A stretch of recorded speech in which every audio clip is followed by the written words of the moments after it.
Hello, ladies and gentlemen. Good afternoon. Welcome to New Path Live. It is Thursday, February 4th, and we're in a fantastic mood today because this is a Vaccination Nation update, is what we're calling it. We're in a very different place. Well, at least I'm in a very different place than I was a week ago, and so are 278 other people connected to New Path who now have received one dose of the Pfizer BioNTech vaccine. Well, I want to talk to you about a couple of things, but I had a couple of quotes I wanted to share with you that kind of, I think, are good sources of inspiration at this particular time. The first one comes out of one of the darkest chapters, in my opinion, of the darkest books of the Bible, Job. But the quote is great, and it's roughly translated: "Having hope will give you courage." Sometimes that's just what you need. You just need to have some hope in order to figure out how you're gonna get through it. And I don't know if you can see that picture of poor Job. It looks like he needs a vaccine for something. That poor guy. If anybody's familiar with the story, God and the devil were having a debate about whether or not the devil could take one of God's most faithful believers, which was Job. Was a wealthy man, landowner, had all kinds of livestock and many children and a wife, and they were systematically all wiped out. I shouldn't be laughing, but if you ever read it, it's terrible. It's like every bad thing that could happen. He did prevail in the end, but must have had some psychological scarring.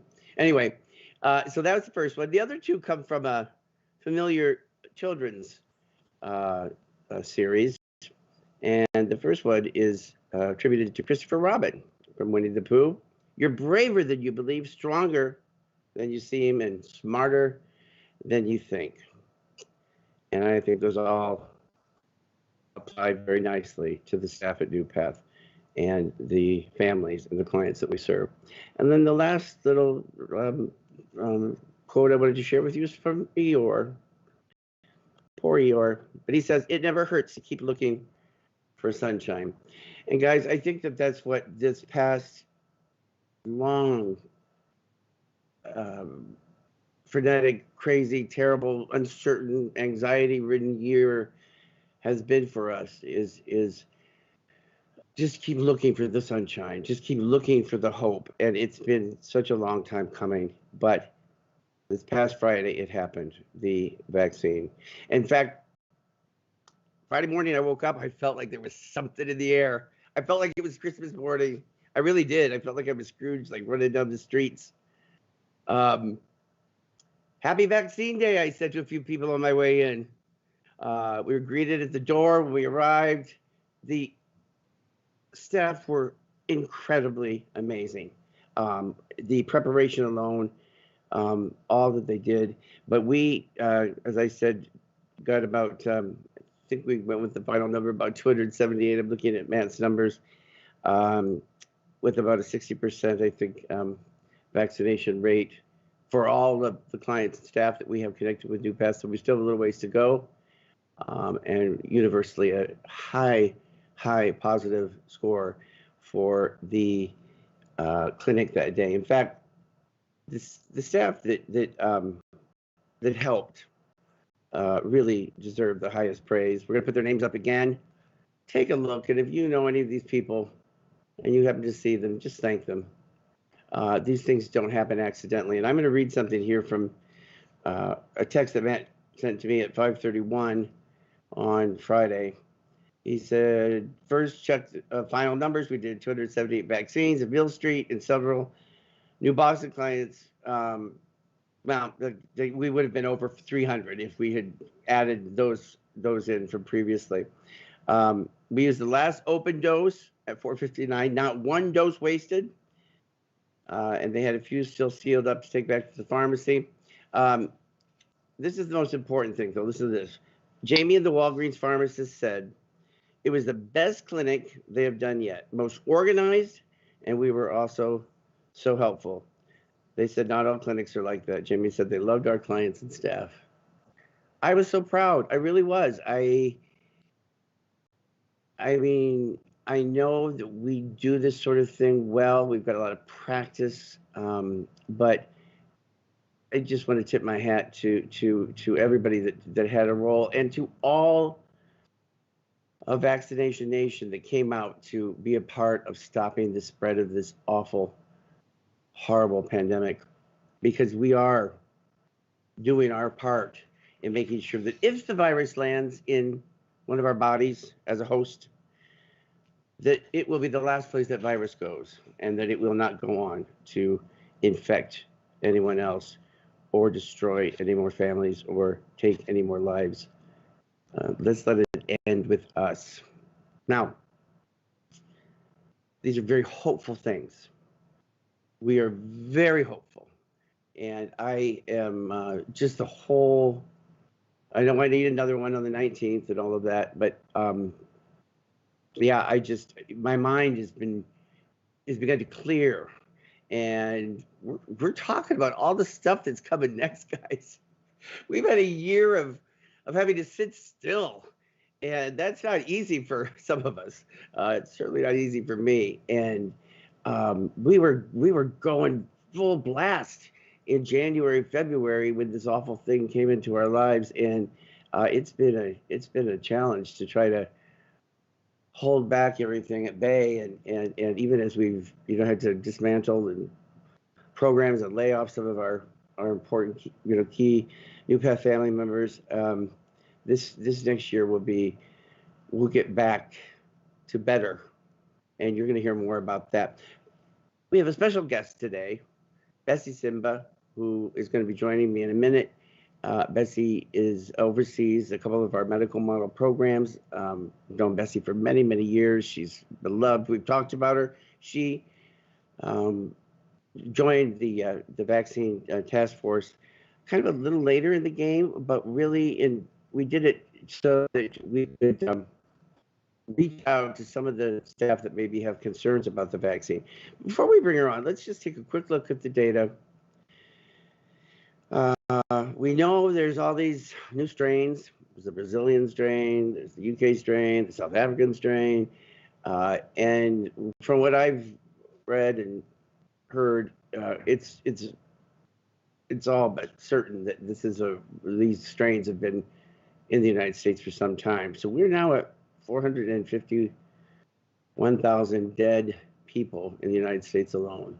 That's almost 1 million. We will be at 1 million in a very short time. And in Massachusetts, we are now at 14,708. And these are people that were alive and with us just a year ago. And if you're anything like me, I've been thinking about what was I doing a year ago at this time. It was just before really, we had heard much about it. I think maybe only one person had died in the United States, if anybody, maybe hadn't even died at that point from this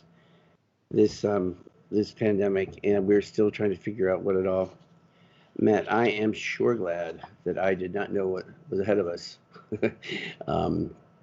I think that's one blessing about the unknown future, is that if we were worried about what was coming next, we wouldn't enjoy anything that we were living through at the moment.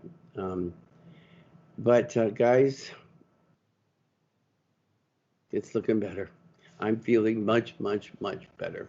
And you know what?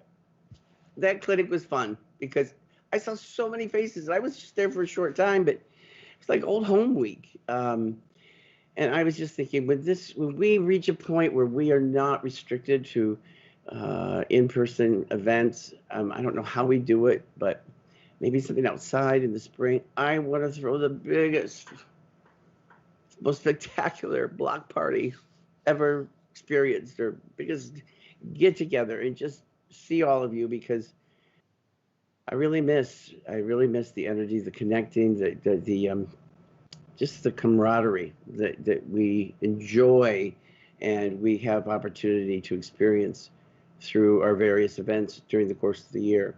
And we have a lot of ground to cover. All right, let's get Bezzy Simba up here and see if she will bring her wisdom to our New Path Live and maybe help us understand. Now we are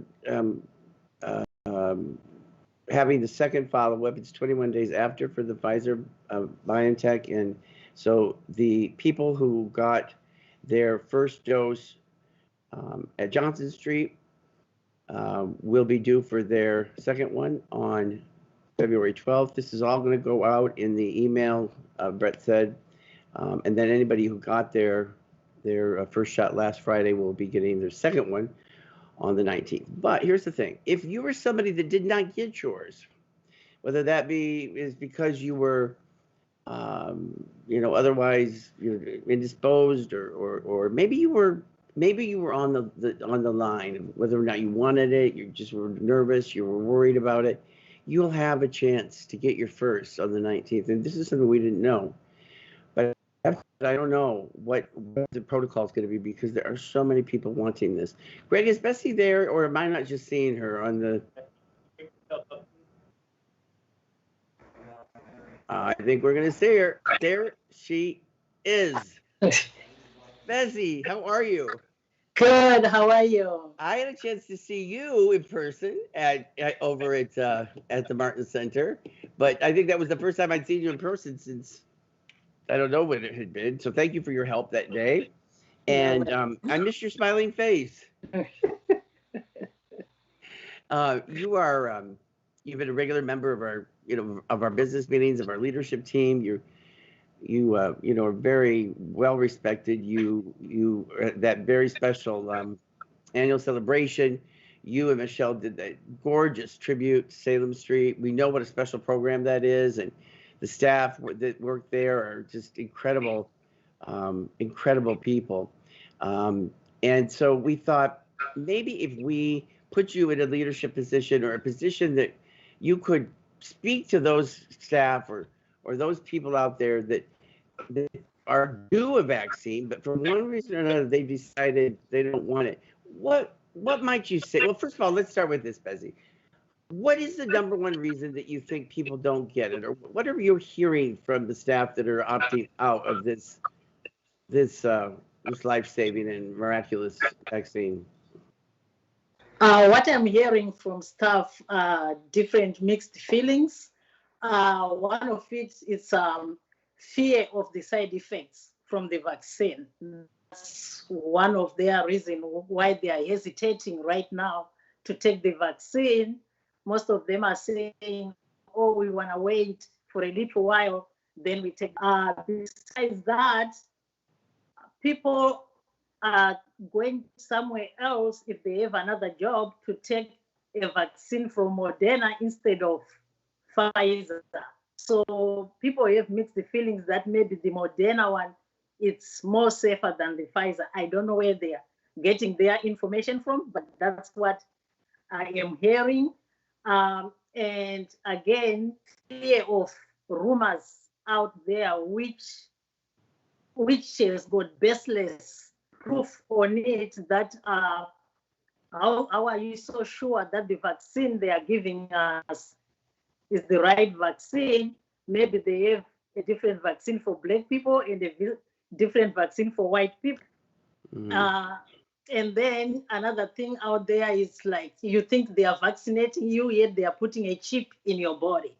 So these are the things I am hearing from most of the staff, and it's just a matter of encouraging them and give them more education that this vaccine is safe. People are taking it.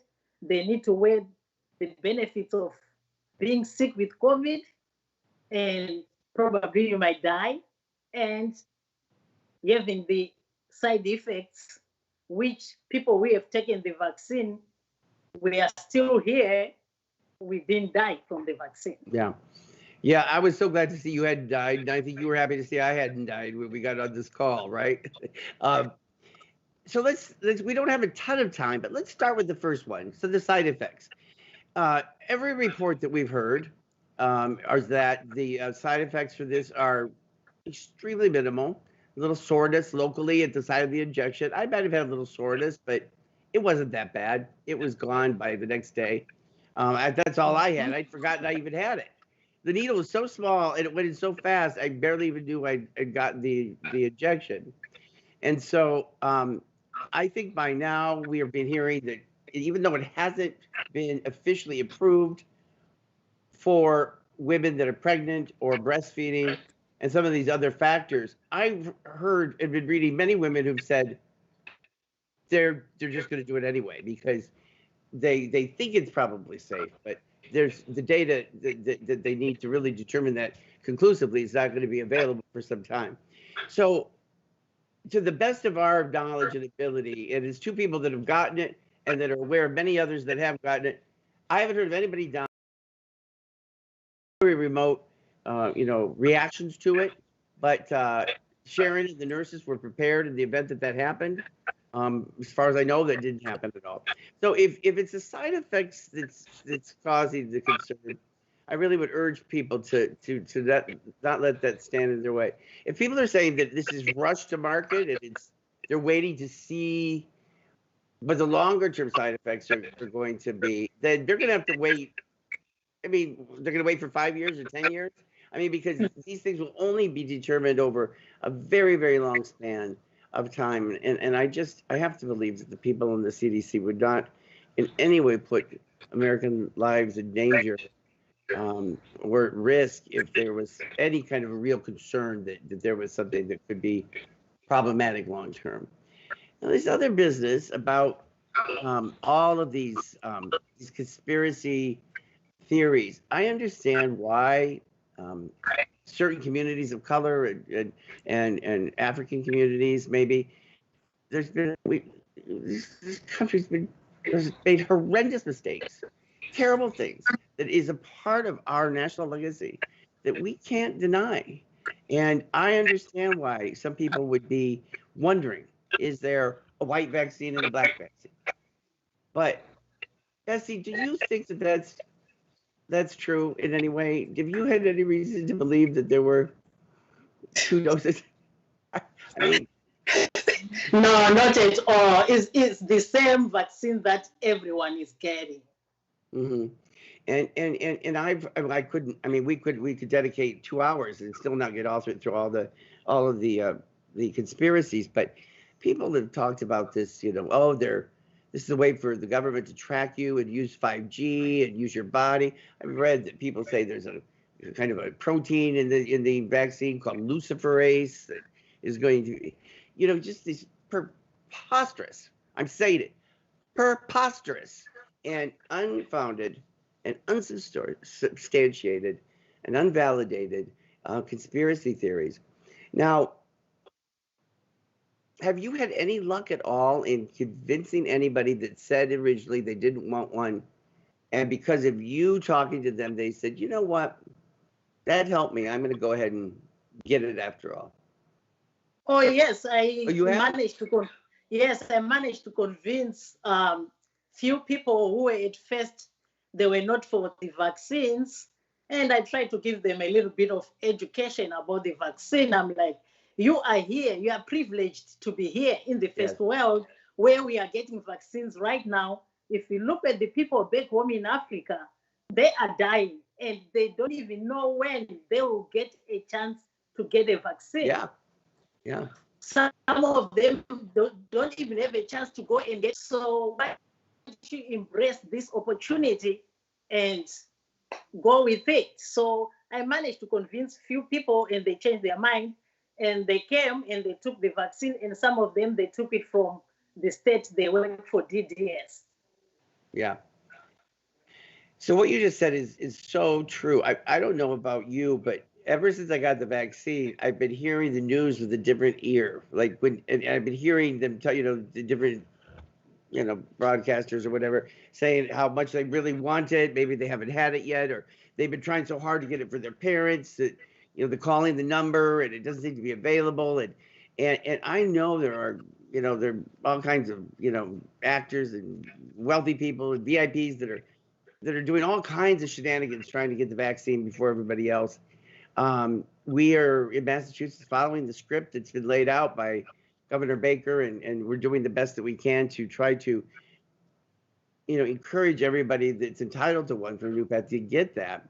But I would just urge any staff person that has not yet gotten it, or if you work with somebody that hasn't gotten it, and you know that they're afraid of it, and you've gotten it, I just would urge you to reach out to them and see if there's anything you can say. Bessie, I feel like at this point, if there's a staff person out there with all the education that we've been provided and they still decided not to get the vaccine, I don't think that my saying anything is going to change their mind. You know what I mean? Like, I feel like it's not like there's anybody out there, I don't think, on Earth that doesn't know that the COVID-19 pandemic has been raging through our lands for the past year. I mean, all of our lives have been upended and disrupted, and we want to get back to the business of making life's journey happier, healthier, more fulfilling for people living with disabilities. And we just feel like we can't do that until we get most people vaccinated. Are people doing it at Salem Street? Did most of your people get vaccinated or not? At Salem Street, they did. Quite a few of them, they did. Yeah, quite a few. The ones that did not take with NuPath, they took it with DDS because they work for the state. They work for the state. Yeah, I mean, the way this is going to work, we've been just trying to figure it out. Because here's the thing. We are going to have staff that have been vaccinated, and we're going to have staff that have not been. And we love all our staff, and all of our staff are important. But we've determined that we could, well, I shouldn't be even saying this right now, but there are organizations that are in the process of determining whether or not they're going to make it a condition of employment. That if you want to work in this industry with us, and you want to be part of NuPath and everything that we can bring to you, the career opportunities, whatever, you need to get a vaccine or you're not going to work. That's an option. There are organizations that are considering that. I feel like I want to take an approach where we're going to give people the time that they need to make the decision. But they're the ones that are really going to put themselves at risk, because everybody else, the majority of people will have had the vaccine. And even if we get the vaccine, even if we get the virus, we won't be as sick. Won't be as likely a chance that we'll end up in the hospital. We won't, be passing it on. Well, I guess we could still pass it on, even though we've had the vaccine.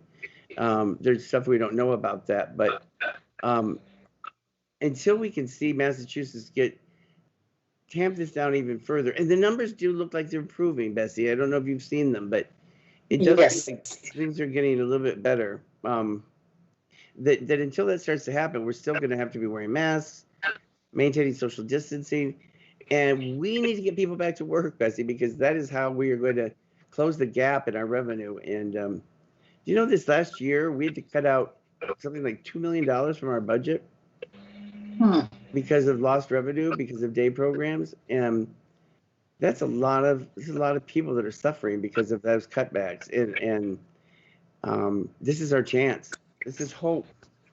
Are you excited, Bessie? Are you feeling more positive about this than you had been? Oh yes, I'm feeling very excited about this vaccine. I wish all our staff will come forward and all of us will be protected so that we can move forward. We can try to go back to our normal life and be able to take care of the people whom we love in a normal way again. Mm-hmm. Me too. I miss people so much, and I just miss, I just miss the routines, the cookout at the Martin Center, or Thanksgiving at Martin Center, or the kickball, tournament, or, these things that have become these sort of, these markers in the passing calendar year. And I just want to get all the people back that have been out there in the winds, people that have been furloughed, laid off, and get people home and get back to work. All right. Well, Bessie, you're terrific. Is there any final things you'd like to say, short of threatening threatening the staff that haven't gotten it. But is there anything else you can say right now if somebody's listening, or could they email you if they had questions for you? Or Oh, sure. They can email me. They can call me. They can approach me if they see me, like the ones whom they work in the programs that I oversee. Everybody, most of them, they know me. We talk. So if there are still some things they need understanding, they can talk to me. I can refer them to Sharon. I can refer them to human resources regarding vaccines. But it is very beneficial if all of us can be vaccinated so that we are all protected. mm-hmm, mm-hmm. Well, Bessie Simba, I thank you so much for joining us today. Thank you for being a part of our vaccine advisory task force, and for being available to those staff that if they should have questions, if they feel they can trust you or that they can trust me, or however these things work, you're more accessible.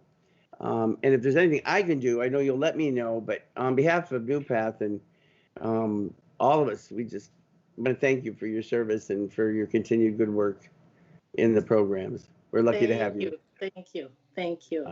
All right, Bessie, we'll talk to you soon, okay? Thank you. Bye-bye. Bye-bye. Bessie's so great. I remember the night that we listened to her and Michelle, that we were at the Tewksbury Country Club. I'm just sort of closing my eyes thinking back to that night. That was a special night. That's what we need. We need an annual celebration. Yeah, that's what I need. It's like medicinal. We gotta get this back. But be patient. We have hope. There's light at the end of the tunnel. And here's the thing, guys. We are we expect that there's going to be a period of sort of this dazed and uncertain confusion as we begin to, sort of metaphorically or figuratively and physically kind of move out into the light and start, getting more people back into the programs and seeing more people come back once the vaccine gets more widely distributed. We don't want to wait for that before we start thinking about what's new and how are things going to look different. And so we've already begun a very aggressive kind of looking at what our day programs are going to provide, what kind of things we can offer people that maybe we hadn't before. There's a number of things that have changed at the policy level for our day habilitation programs, and even for our community-based day supports. There's a kind of a group with ADDP and the department that have been talking about what some of the employment models might look like, and we're ready for it. I mean, we had no walls programs before anybody else even thought about doing it. Now I hear everybody talking about no walls programs. Our Navigating Life product is going to become more. You'll see it used more and more frequently, and with more people. And we are going to be pushing ever harder to try to find ways to help other organizations appreciate and benefit from that technology and what kinds of opportunity it can bring to organizations that are desiring to really create a new reality and not have this past year been all for naught. We're learning a lot, and now I know how to do Zoom meetings where I didn't before. So I think we've all learned quite a bit and probably surprised ourselves in the process. You guys, we got this and much more, because we are NuPath, and because of our unity and collaboration and just the outstanding and just the professionalism that I've witnessed at every turn through this past dark 11 months or whatever it's been. It's been just nothing short of spectacular. So you know who you are out there. If you've been helping us do it, thank you so much. And yeah, let's feel some joy. We got hope, and we're doing this. We got this. Talk to you guys soon. Bye-bye.